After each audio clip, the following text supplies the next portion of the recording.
사람들은 왜 우울할까요? 갈 길을 잃었기 때문에 그런 것입니다. 오늘 이 시대를 들어서 방황하는 시대라고 합니다. 누구의 말을 들어야 할지, 어디를 가야 할지, 무엇을 붙잡아야 할지. 붙잡긴 붙잡았는데 낙담하고 어둠밖에 없고 기대에 이르지 못하니 과연 누구를 붙잡을 것인가? 무엇을 붙잡을 것인가? 어디로 가야 할 것인가? 여기저기 기웃거려 보지만 소망이 없는 듯한 것으로 인하여 우리의 마음이 심히 고나고 지쳐 있습니다. 오늘 본문에 세 여인이 등장을 합니다. 시어머니와 두 며느리. 그런데 본문을 읽으면서 이 분위기가 서두에는 9절의 하반절에 이렇게 말합니다. 그들이 소리를 높여 울며, 그리고 14절에 그들이 소리를 높여 다시 울더라.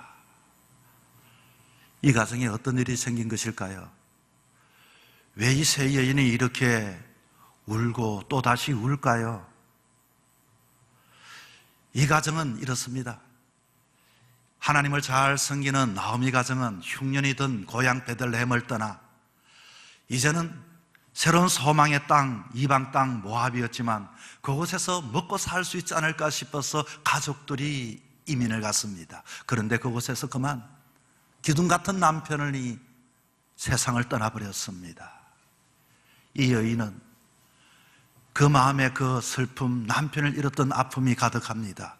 그래도 다시 한 번 더 또 다시금 두 아들을 그곳에서 두 자부를 만나 행복한 가정을 이루고 믿음의 가정을 이루기를 원했는데 이게 웬일입니까? 두 아들마저도 세상을 떠나버렸습니다. 남편이 떠나버리고 두 아들이 떠나버렸으니 이 여인의 마음에 한이 얼마나 가득했겠습니까? 우리는 인생에서 무엇을 생각할 수 있습니까? 그렇습니다. 흉년된 땅을, 믿음의 땅을, 고고의 땅을 떠나 더 나은 삶을 나름대로 계획을 해보지만 그것은 얻어설 수 있을지라도 또 잃어버리는 것이 인생이라는 것을 알 수가 있죠. 아픔을 딛고 다시 시작하는 행복을 기대했는데 또 이것이 또 한순간 무너지면서 내 마음대로 뜻대로 계획대로 세상에 되는 것이 없구나 하는 것을 알 수가 있습니다. 그렇다면 여러분 어떻게 해야 합니까? 어디로 가야 합니까? 이렇게 이제 또 무엇을 붙잡아야 한단 말입니까? 세 여인이 울었습니다. 이 울음은 지난날의 울음은 남편을 세상을 떠났던 그 슬픔의 눈물, 그리고 가난 때문에 울었던 그 눈물, 이제 이 눈물은 앞으로 어떻게 살아갈 수 있을까? 앞으로 무엇을 붙잡아야 할 것인가? 답답함 때문에 아마 그 세 여자가 울고 있는 것입니다. 오늘 우리의 삶은 그렇습니다.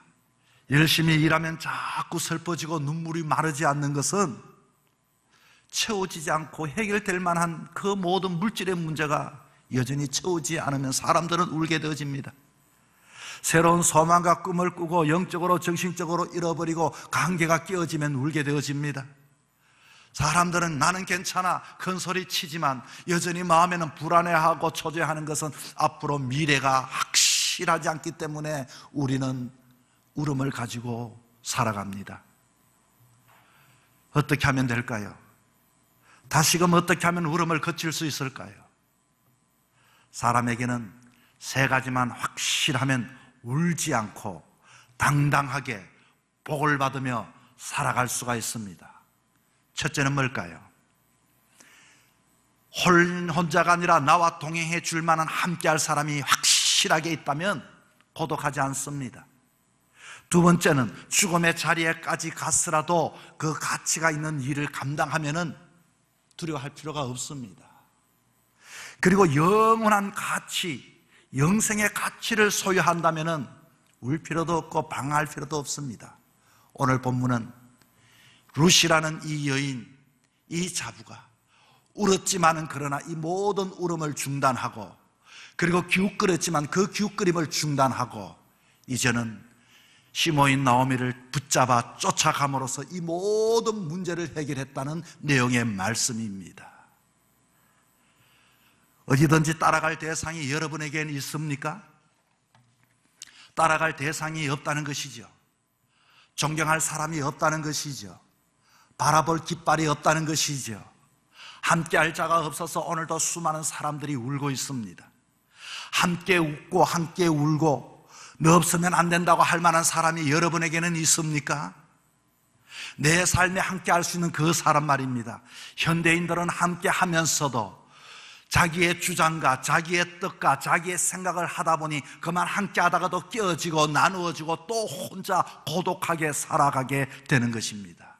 그런데 오늘 본문에 봤더니 이제는 그 시모와 함께 이렇게 말합니다. 룻이 이르되 나로 어머니를 떠나며 어머니를 따르지 말고 돌아가라. 강권하지 마옵소서.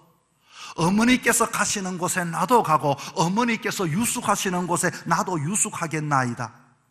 지금 슬퍼하며 길을 잃어버렸고 방하는 룻에게 이제는 따를 수 있는 자가 그 마음에 확신이 들었다는 그 이야기입니다. 누굽니까? 시모입니다. 여러분에게 함께할 자가 있습니까? 없다면 여전히 여러분의 방황은 끝이 나지 않습니다. 다시 한 번 더 우리가 함께할 자가 누구인지를 살펴보시기를 바랍니다. 언제까지 머뭇거리겠습니까? 내 것을 내려놓으면 함께하기가 훨씬 더 쉬워집니다. 내 것을 움켜쥐고 있으면 아무리 사랑하는 부부라 할지라도 함께할 수가 없습니다. 내려놓는 순간 함께할 때 우리는 고독하지 않습니다. 함께 나누어질 수가 있습니다. 사람들은 왜 깨어질까요? 신앙의 삶을 살다가 왜 깨어집니까? 내 자존심 때문에, 내 것을 앞세우기 때문에 신앙도 깨어지고 삶도 깨어지고, 그러나 결국 슬픔과 방황은 누구의 것입니까? 내 것이 되는 것입니다. 그런 삶을 살지 말아야 합니다. 함께하지 못한다면 내 것을 한번 내려놓으시기를 바랍니다. 어머니가 가시는 곳에 저도 가겠습니다. 어머니가 유하시는 곳에 나도 한번 유해볼랍니다. 여러분 것을 내려놓을 때에 함께할 자가 생겨나게 되는 것입니다. 죽음의 자리까지 갈 수가 있겠습니까, 여러분? 사람들은 살기 위해서 몸부림을 치죠. 자신의 명예, 물질, 조금이라도 손해보고 내 생명의 위협을 느낀다면 우리는 신앙도 저버리게 되고 모든 것에서부터 우리는 내 것을 지키기 위하여 안달입니다. 그러나 죽기까지, 죽음의 자리까지 이를 따라갈 수 있는 자가 있다면, 따라갈 수 있는 진리가 있다면, 붙잡을 수 있는 가치가 있다면 우리는 방황하지 않습니다. 성경의 요한복음 15장 13절에 이렇게 말합니다. 사람이 친구 위하여 자기 목숨을 버리는 이보다 더 큰 사랑이 없다. 다시 말하면 죽음이라고 하는 것은 뭐 죽기까지 더 하겠느냐? 이 정도의 마음을 갖고 있는 사람이라면은 이 세상에 방황할 필요가 없는 것입니다. 그만큼 죽음의 자리가 힘든 것입니다. 사람들은 살기 위해서 오늘도 살아갑니다. 죽기 위해 죽기까지 모든 것을 내어놓는 사람이 산다면 그 사람은 죽고자 하는 자는 산다고 성경은 우리에게 가르쳐 주고 있는 것입니다. 여러분, 주님은 우리를 얼마나 사랑해 주셨습니까? 죽기까지 십자가에서 사랑해 주셨습니다. 우리가 주님을 어떻게 믿어야 할까요? 다 주님의 것입니다. 사나 죽으나 저는 주님의 것입니다. 이렇게 내려놓을 때, 죽기까지 따라갈 때 우리는 더 이상 방황하지 않습니다. 슬퍼하지 않습니다. 기웃거리지 않습니다. 예수를 믿다가 장사가 좀 안 되고 건강을 잃으면 신앙을 잃어버리는 사람들이 참 많이 있죠. 그러나 죽기까지 갈 수 있는 자, 사람이 죽기를 각오한다면 무엇이 두렵겠습니까? 무엇이 힘들겠습니까? 주님도 죽음의 자리까지 갔는데, 주님을 따른다고 하면서 주의 옷자락을 붙잡는다고 했는데, 주님을 따라가기만 한다면 우리는 방황을 멈출 수가 있습니다. 셋째는, 영원한 가치가 있는 사람들은 방황을 멈출 수가 있습니다.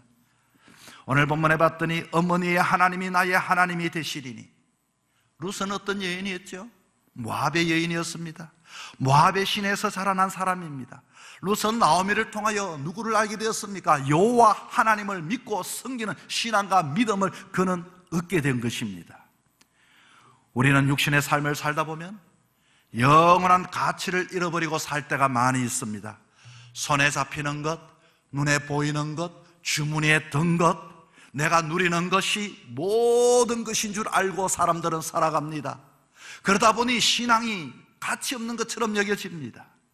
그리고 내 자식, 내 가족 당장 만져지는 것, 느껴지는 것, 내가 먹을 수 있는 것, 내가 누릴 수 있는 것, 여기에 우리는 관심을 가지고 있습니다. 그러나 그것 쫓아가다가는 평생도록 날마다 불안하고 초조한 삶을 살아갈 수밖에 없습니다. 지금 룻은 어떤 형태입니까? 룻은 가난합니다. 룻은 남편이 없습니다. 아이가 없습니다. 그러나 그녀에게 바꿀 수 없는 하나님이 그녀에게 생겨나게 된 것입니다.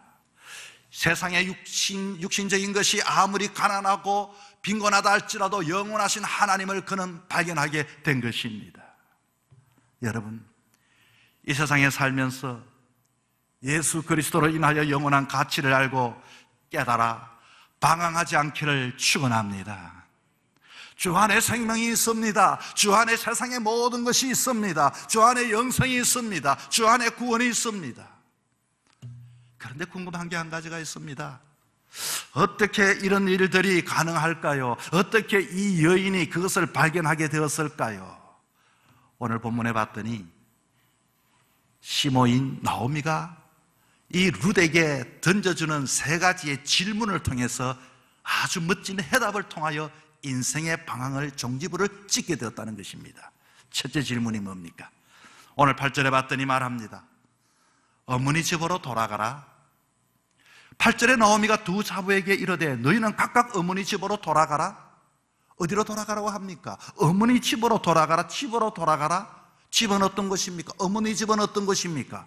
어머니 집은 내 고향입니다. 어머니 집은 평안한 곳입니다. 내가 태어난 곳입니다. 그러나 룻은 어떻게 이것을 응수하고 대답하고 그 시모를 따라갑니까? 그렇습니다. 어머니의 집은 육신의 어머니의 집이 아니라 이 감동받는 두 며느리가 울기 시작을 했고 그걸 소리 높여 울었지만은 그러나 진정한 어머니의 집이 어딘지를 그녀는 깨닫게 된 것입니다. 이제 내가 돌아가야 할 본향은 천국임을 그녀는 알았던 것입니다. 그래서 이 어머니를 내가 붙잡아야 되겠다. 어머니를 따라가야 되겠다. 이 어머니를 따라가면 어머니 집으로 갈 수가 있다. 여러분 묻습니다. 여러분의 어머니 집은 어딘가요? 방황하지 마십시오. 진정한 내가 머물러 평안을 얻을 수 있는 곳은 어디인가요? 나의 영적인 고향은 어디입니까? 나오미는 이 말을 사실은 육신의 어머니였지만은 은혜 받고 보니 영적인 어머니의 집 베들레헴을 향하여 그녀는 그 길을 따라 나서는 것을 보면서 방황하는 것을 멈출 수가 있었던 것입니다. 둘째의 질문은 뭡니까? 내 딸들아 돌아가라. 11절 말씀입니다. 11절에 나오미가 내 딸아 돌아가라. 너희가 어찌하여 나와 함께 가려느냐? 내 태중에 너희 남편이 될 아들이 아직 있느냐? 당시에는 남편이 죽게 되어지면은 그 어머니가 아이를 놓은 그 시동생을 남편으로 맞아들였습니다. 12절을 볼까요? 내 딸아 되돌아가라. 나는 늙었으니 남편을 두지 못한다. 돌아가라 돌아가라. 13절입니다. 나는 너희로 말미암아 또 마음이 아프다. 14절입니다. 전반 그들이 소리 높여 다시 울더니 여러분 이것을 통해서 우리가 볼 수 있는 것은 내 딸들아 돌아가라. 딸들아 돌아가라. 어디로 돌아가라고요? 딸들아. 이것이 마치 시어머니와 며느리의 대화가 아니라 정말로 어느 누구보다도 친근한 딸로서의 느낌을 가질 수 있는 감정의 공감대를 가지고 대화를 주거니 받거니 하는 모습을 보게 되는 것입니다. 진솔한 어머니의 마음을 담아 며느리를 딸로 불렀고 며느리는 딸로 그것을 인식하게 된 것입니다. 그 관계가 어디까지 갑니까? 죽음의 자리까지 갑니다. 어머니가 그곳에 죽는다 할지라도 나는 죽음의 가치만큼이나 어머니를 따라가는 나는 딸입니다라고 하는 고백이 거기에는 담겨져 있는 것입니다. 여러분에게 그런 영적인 어머니가 있습니까? 정말로 죽음의 자리까지 붙잡고 쫓아갈 수 있는 신앙의 자리 말입니다. 그런 사람들에게는 이 세상 살면서 방황을 멈추게 되는 것입니다. 세 번째 질문이 뭡니까? 15절에 있지요. 너 신으로 돌아가라. 룻은 자기의 신으로 돌아갔지요. 이 룻이 자기의 신이 뭡니까? 모압의 신이 아니라 정말 자기의 신, 전지전능하신 하나님께로 돌아왔다는 것입니다. 누구든지 하나님께 돌아오게 되어지면 우리의 방황을 멈출 수가 있습니다. 15절입니다. 나오미가 또 이르되 보라, 너 동서는 그의 백성과 그의 신들에게 돌아가니 너도 너의 동서를 따라 돌아가라. 그랬더니 이 16절에 뭐라고 말합니까? 어머니의 백성이 나의 백성이고 어머니의 하나님이 나의 하나님이 되시리니 어머니를 통해 진정한 신 하나님을 그녀는 발견하게 된 것입니다. 고등학교 시절에 친하게 지내던 한 친구의 아버지가 장로님이신데 너무 장로님이 멋있게 보였습니다. 그런데 기도하시는 모습에 너무나도 감화를 받았어요. 이분이 이렇게 기도합니다. 하나님 아버지, 지금까지 저에게 복을 주시고 강건하게 해 주시어 감사합니다. 제 가슴 속에 저렇게 멋있는 분이, 저렇게 귀하신 분이 하나님을 하나님 아버지라는 문구, 그 말이 마음에 비수가 꽂혔습니다. 저렇게 귀하고 존경받으시는 분도 하나님을 아버지라고 하시며 겸손하게 헌신하는 모습, 룻은 나오미를 통하여 인격적인 감화를 받은 것뿐만 아니라 시어머니였지만 나오미를 통해서 전지전능하신 하나님을 그 마음속에 하나님으로 받아들이게 된 것입니다. 그는 더 이상 방황하지 아니하고 나의 신으로 삼았던 것입니다. 내가 쫓아가야 할 신, 내가 붙잡아야 할 신, 내 생애를 다하기까지 정말로 믿어야 할 그 신. 여러분, 한 가정의 신앙의 분위기가 이렇게 중요합니다. 집안의 가장이 우상숭배하면 자식들도 모두가 우상숭배하게 되어져 있습니다. 영적으로 허강 가운데 있는 집안에는 늘 어둠 속에서 그 자녀가 헤매이고 방황하게 되어져 있습니다. 그러나 우리의 가정에 오직 하나님만이 우리 하나님이시다, 여호와만 섬기겠다고 하는 가정의 자녀들은 방황하지 않습니다. 어떤 어렵고 힘든 일이 있어도 중심 잡고서 예수님을 붙잡고 힘들고 어려울 때도 주님 앞에 엎드리며 기쁠 때 찬송하며 그와 같이 방황하지 않는 믿음의 자녀가 되어지는 것입니다. 이 여인에게 여러분 어떤 일이 일어났을까요? 축복이 임했죠. 이 룻기서를 읽게 되어지면 룻은 어떻게 되었을까요? 믿음의 후손 오벳과 이새와 다윗을 낳고 예수님의 족보에 등재되어지는 여인이 되었고 유다 땅 최고 부자인 보아스에게 시집을 가게 되어졌고 시어머니를 모시고 형통한 삶을 살게 되고 룻의 이 아름다운 주님을 붙잡았을 때에 그에게는 하나님께서 축복의 축복을 허락해 주셨습니다. 오늘날 주변을 돌아보면 수많은 그리스도인들이 얼마나 많은 줄 모릅니다. 그런데 이들은 이렇게 예수님을 믿습니다. 인격의 수양으로, 정도의 차원으로 여기는 사람들 있죠. 예수 믿으면 좀 착해지고 좋은 말씀 들을 수 있고 견문도 넓힐 수 있고 지식도 쌓을 수 있지 않을까? 어떤 분들은 육신의 축복의 통로로만 생각하시는 분이 있습니다. 왜 교회 나가십니까? 교회 나가야 복을 받지요, 승진할 수 있지요, 출세할 수 있지요, 자녀가 잘 될 수가 있지요. 여러분, 이렇게 신앙생활을 하다 보면 또 문제가 생기면 방황하고 흔들릴 수밖에 없습니다. 룻은 나오미를 통해서 내 인생을 걸고 함께할 사람, 죽음의 자리에까지 가도 가치 있는 그 진리를 붙잡고 오로지 내가 믿어왔던 그 신이 아니라 전지전능하신 하나님을 붙잡고 붙쫓았을 때에 그에게는 하나님께서 엄청난 축복을 그녀에게 허락해 주신 것입니다. 제가 벌써 5년이 지났네요. 6년입니까? 이제 제가 노회장을 했는데 그 당시에 아주 귀하신 한 분을 만났습니다. 지금 서울에 치유하시는 교회 김의식 목사님, 앞으로 우리 총회에 이렇게 총회장으로 나갈 수 있는 그런 후보자이기도 하죠. 그 교회는 10,000명이 넘는 큰 대형교회의 담임 목사님이신데, 그분도 그 당시에 노회장을 하셨어요. 그분이 전국 노회장에서 모임에서 회장을 하셨고, 제가 그때 아주 제일 연소자 노회장으로서 제게 총무직을 그분이 맡겨주었어요. 그분의 간증을 제가 들어봤습니다. 이 김의식 목사님 아버지 이야기입니다. 아버지는 남쪽 끝 전라도의 가장 어렵고 힘든 가정에 9남매의 셋째 아들로 태어났다고 합니다. 초등학교를 나와서 시골에 먹을 것이 없어서 군 소주지에 나와서 그렇게 나오게 되었는데, 녹십자 마크를 보고 그 집에 들어가서 그렇게 말했답니다. 선생님, 숙식만 허락한다면 저는 어떤 일도 허대의 일도 하겠습니다. 그런데 가만히 봤더니 거기에 그 녹십자가 있는 그 병원의 원장님이 알고 봤더니 제일 그 지역의 큰 교회 장로님이셨대요. 권사님이셨대요. 그래서 그는 병원에서 구전일을 다 쓰레기를 치우고 구전일을 다 했는데, 가만히 보니까 원장님이 그 일하는 그 모습을 보니까 얼마나 열심히 기떡하게 하는지 그분에게 약국의 약방을 할 수 있도록 기술을 가르쳐 줬다고 합니다.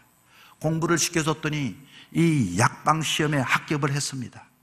그래서 이분이 이렇게 고백합니다. 이제 내가 고향에 있는 모든 부모 형제들을 다 먹여 살릴 수 있겠구나. 원장님이 그에게, 그의 김의식 목사님 이제 아버지 되는 그분에게 약방을 차려주고 그에게 이렇게 다 많이 도와줬다고 합니다. 그는 그 신앙을 본받게 되었죠.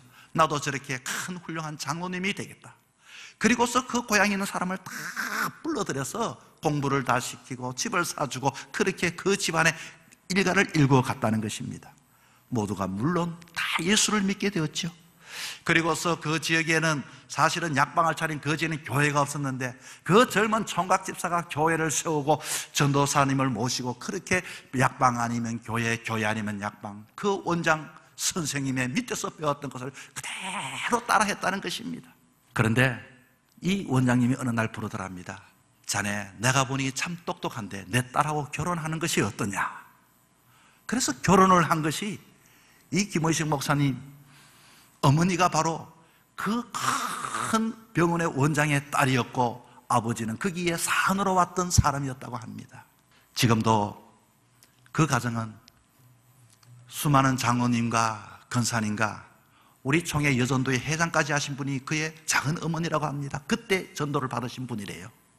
여러분, 이분이 이렇게 고백을 합니다. 우리 아버지가 정말로 하나님을 붙잡았더니 하나님께서 우리 가정에 복을 주셨다. 그래서 우리 집의 가훈은 첫째도 하나님 중심, 둘째도 성경 중심, 셋째는 교회 중심. 아마 고향 교회가 3번이나 새롭게 건축을 할 때도 모든 땅이며 재산이며 교인이 헌금하고 모자란 분 아버지가 다 감당하셨다는 것입니다. 지금도 우리 가정의 축복은 계속됩니다. 이렇게 간증하는 모습을 듣고 참 감동을 받았습니다. 여러분, 방황하지 마십시오.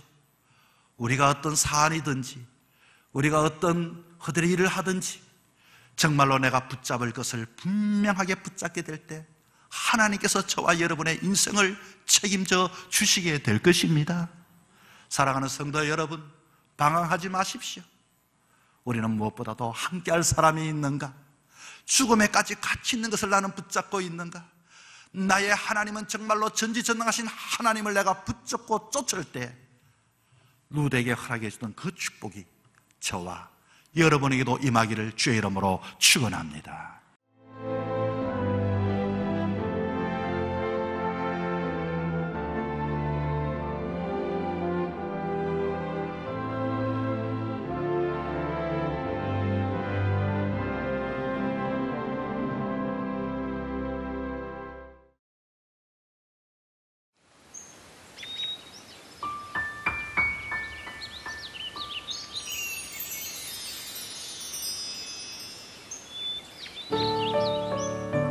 생명을 살리는 방송 CBS TV